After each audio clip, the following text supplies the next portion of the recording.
అభిజిత్ లగ్నం అంటే ఏమిటి? అభిజిత్ అంటే కాంతి లేని నక్షత్రం. అభిజిత్ అంటే కనిపించని చుక్క. నిజానికి నక్షత్రం అనేది కూడా ఒకటి కాదు, అనేక నక్షత్రాల సమూహం. వీటిని 27 మండలాలుగా విభజించి వాటిని అశ్విని, భరణి అంటూ పేర్లు పెట్టారు. ఇక అభిజిత్ విషయానికి వస్తే ఉత్తరాషాఢ నక్షత్రం చివరి పాదం, శ్రవణ నక్షత్రంలోని మొదటి పాదంలో 15వ వంతు భాగాన్ని అభిజిత్ నక్షత్రం అంటారు.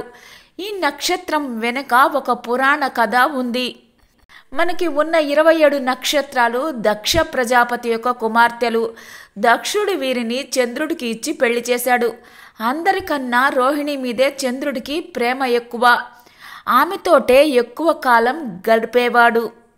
మిగతా నక్షత్రాలు ఊరుకున్న శ్రవణం మాత్రం ఊరుకోలేదు. తనలాగే ఉండే తన ఛాయను తీసి తన స్థానంలో ఉంచింది.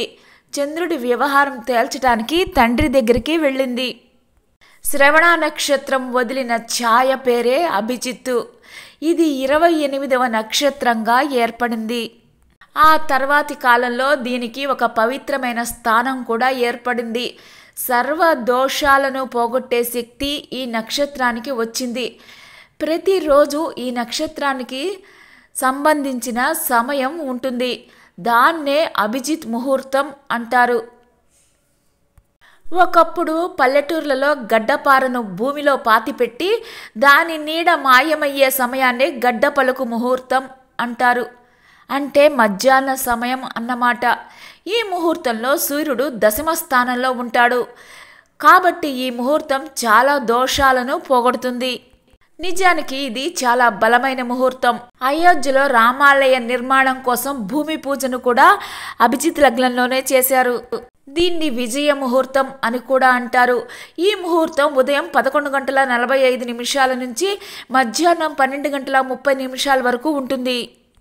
ఈ ముహూర్తంలోనే శ్రీరాముడి జననం, సీతారాముల కళ్యాణం, భీష్ముడు ప్రాణాలను విడిచిపెట్టిన సమయం, శివుడు త్రిపురాసురులను సంహరించిన సమయం ఇదే. ఈ ముహూర్తంలోనే దేవతలు సముద్ర మథనం ప్రారంభించారు. ఇంద్రుడు దేవసింహాసనాన్ని అధిరోహించాడు. దక్షిణం యమస్థానం కాబట్టి బుధవారం దక్షిణ దిక్కుకు ప్రయాణించకూడదు అని చెబుతారు. కానీ అభిజిత్ ముహూర్తం వస్తే మాత్రం దక్షిణ దిక్కుకు నిరభ్యంతరంగా ప్రయాణం చేయవచ్చు. సూర్యుడు చీకట్లను పారద్రోలినట్లు ఈ ముహూర్తం సర్వ దోషాలను హరించి వేస్తుంది. అభిజిత్ లగ్నం సర్వ శ్రేయోదాయకం.